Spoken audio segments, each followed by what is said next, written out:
Welcome back. Now, Trevor, we're looking at the profile of your future partners here.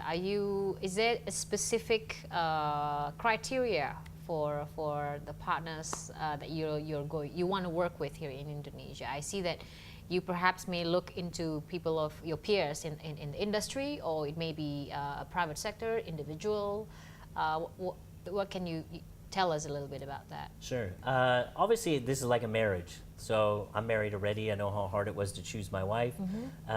So this is the same type of thing. We want to make sure that we find the right partner because it's going to be long term. You know, we see Indonesia growing over the next 15 to 20 years. So this is not a short term project. As you heard about, our group is 59 years old, soon to be 60. So it's looking for the right partner is the main thing. Obviously, we love having partners that already speak the same language as us, which is like an F&B partner. Yeah. So they have existing operations, Right. but sometimes that can also be challenging because they have their own ideas Yeah. and maybe they want to do something different with our brand that we maybe don't agree with. So the key is sitting down and really getting to know one another and really getting to know what the objectives are in the future. We have partners around the world that are retailers. We have partners that are individual, private. They had full business careers and now they decided they wanted to go into the restaurant business. So it's all about more the chemistry and making sure that it's going to be, we're going to get the longevity out of it and that we both have the same vision. And that's the real key, is making sure the vision is the same. Now, you mentioned earlier about this work culture that you have within Mango Tree. You have these small competitions within the restaurants worldwide. Do you actually take the chefs from different restaurants and to be trained specifically in Bangkok, or you hired chefs or cooks that are actually reliable in terms of not having to have them physically over to Bangkok and talk to them about the concept of what Mango Tree is and menus and what have you? So one of my standards that I implemented when I joined the group was making sure people came to Bangkok. Right. And the reason we do that is because there's such a bigger level of understanding. Thailand's a very unique place. There's no other place like it in the world. No other country speaks Thai. No other culture is exactly the same as Thai. It's very unique.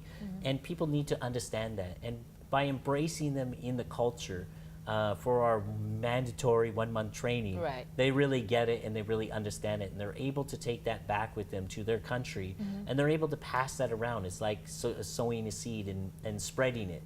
And so that really helps us to be able to ensure we have the right standards and get the correct buy-in even at the staff level, that they understand the brand. So every year we have some chef retraining where they come Right. for 1 week.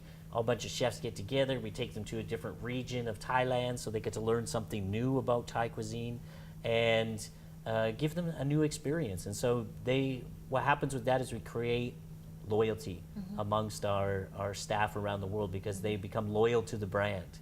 And they say, hey, wow, this is a great experience. And they believe in our vision. You know, we already go all the way down to myself going and doing orientations and trainings for new openings so that everybody really understands our vision right from the start. And we do that with every new staff member that joins so that they understand where we're coming from and understand what we're trying to do in the world. Now, it says here in your release, in 2015, you closed with $90 million in gross revenue, and you're looking at a 10% increase this year. And also this year is where they kick off the Asian Economic Community with a market of 600 million people, 250 million of GDP. Do you have, how will you tap into that market? Do you have plans on making sure that you're part of that free flow of human beings and goods and services? Yeah, well, I mean, we're always looking for labor. Labor is always one of the biggest challenges that any restaurateur faces these days. Well, actually, lots of businesses, but restaurateurs in general, because there's such a mass amount of restaurants opening. Yeah. So we're hoping to look for ways to be able to have some little bit more free flow of labor around the world. Then I can give some people different experiences. And with that different experience, again, I create that loyalty to be able to stay with us. I hope there's some other new things that we can take advantage of, maybe some incentives or that can help spur growth. because that's what we're looking to do, is to continue to expand our growth in a more accelerated fashion. Now that we're getting to the size that we are, we're almost at the stage now where we're starting to look, hey, we have to kind of go outside more of Southeast Asia. The challenge is the rest of the world is in trouble. Right. And so for us, we actually, our focus for 2016 and 17 was to bring it back to home, focus, look to places like China where we've just started to open our first couple outlets, continue to grow closer to home and see what happens in the West, and then continue to expand there as well. Now, this is just crossed my mind about your restaurants in the UK and the US, for instance. We talk about ingredients. There are Thai specific ingredients, unique ingredients. So do you specifically bring this? Of course, you bring some of the materials from Bangkok. Thailand, from Bangkok, of course, and some are grown locally. Has this become a major issue in the past, 15 years, about making sure that you have the unique ingredients that actually is the identity or the taste of Thai food? How do you address that? It's always been a challenge in every country, but when we go into the country, really research what is available. Yeah. And whatever's not available, and remember we were talking before about compromising the taste. So if something is not available and it's going to compromise my taste, we won't do it. Write them off. Yeah, we take it off the menu. Yeah. And sometimes people say, hey, why didn't you have this here? I say, please, I just don't want to compromise. Do you want to have bad tom yum, or do you want to have bad grapao? Yeah. And then people are like, no. I say, okay, then you understand why I don't have it on the menu. But I think over the last 15 years, I've seen an improvement. Now, like, well, London, we can get everything. US, we've been there just over a year. Yes, we have found some challenges, some things we cannot get, some things you're not allowed to import, and they grow on the other side of US in California. So we got to wait for it to be shipped from California all the way to the East Coast so that we can use it. But I've seen a definite increase in the amount of products that is available, which is why we're able to do these more adventurous menus now. And I hope that it will continue. Now, you've been in Asia for 15 years. Yes. What will be your favorite food? Well, obviously I have a Thai wife, I have Thai children, so we eat Thai food. I eat Thai food 5 times a week. I love the repertoire of what Thai food has to offer, and in this 15 years, I keep discovering something new. The other day, I just discovered some new dish from Chiang Mai that I'd never heard of, that was 200 years old, from this Lana King, and there was a story to it, but the unique taste of it was something that I'd never tasted before. And so I'm very excited about Thai cuisine, because that's what I do. I'm passionate about it. Are you a cook or a chef, or do you have a passion for it? I have passion for it in the sense of I think my children have helped me become a better cook. Because I like to cook for them, and we like to cook together. But I'm not a trained chef myself.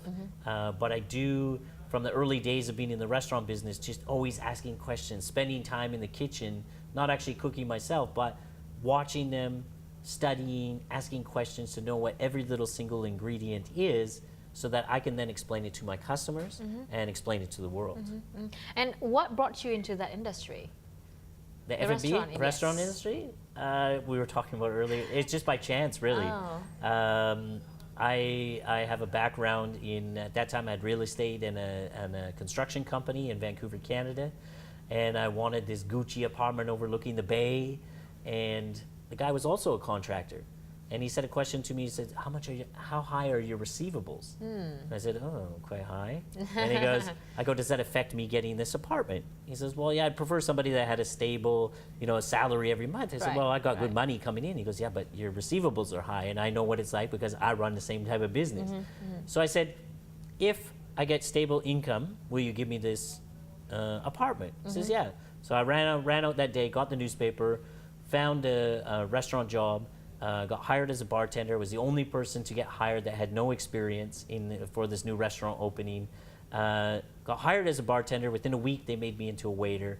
Within a week after that, I was a trainer for all the waiters, and my career just kept going up, and I just kept getting these opportunities because of the passion. I guess I'd found what I really wanted to do, so people could see that, and managers and restaurateurs would say, hey, we want you to work with us. And so it just kept going up and did a lot of fine dining, did some consulting, and then next thing you know, got into this great project of doing Thai food around the world. Yeah, there's got to be passion in service industry. That's the key. So we're actually looking forward for the mango tree, how mango tree reinvent itself in Indonesia.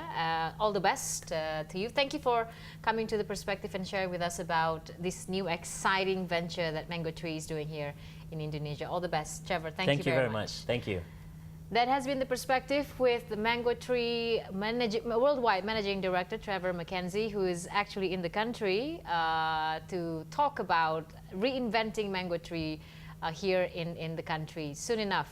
Stay tuned right here on Jakarta Globe News Channel. My name is Florence Armain for The Perspective.